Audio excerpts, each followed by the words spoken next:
Sementara itu pemirsa, ratusan rumah warga di Pemulutan Ogan Ilir sejak 1 tahun lebih belum dialiri air bersih PDAM Tirta Ogan.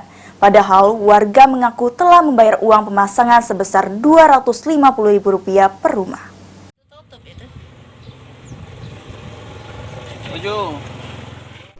Inilah meteran pipa PDAM Tirta Ogan yang telah terpasang di rumah warga di Desa Pemulutan Ogan Ilir. Warga mengeluh karena air belum juga dialiri meski alat meteran dan pipa ini sudah terpasang sejak 1 tahun yang lalu. Alex, salah satu warga, mengaku telah membayar uang sebesar Rp250.000 kepada petugas yang memasang pipa dan meteran dari PDAM. Menurutnya, sebagian besar warga yang memasang meteran air ini sudah membayar sejak 1 tahun yang lalu. Namun, hingga meteran sudah terpasang sejak 1 tahun yang lalu, air bersih dari PDAM belum juga mengalir ke rumah warga.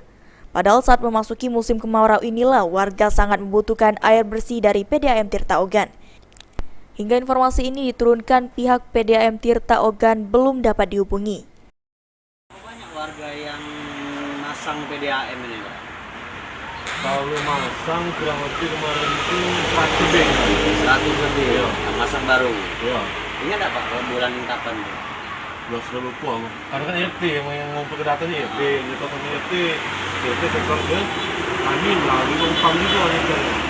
Berapa biaya yang dibebankan kepada warga?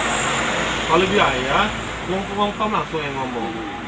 Melalui rapat juga kumpul perangkat desa. Nah dia minta biaya waktu itu, kumpul juga 2,5 sama. Nah, cuman bersih kalau 250. ya. Nah cuman istilah itu untuk yang lain-lainnya dia istilah itu ini ya, pas memasang kaki istilah tahu itu pasang gitu kan. Sudah berapa lama banyak ini? Kamu ini mana kita nggak tahu? Sorry. Oh, iya.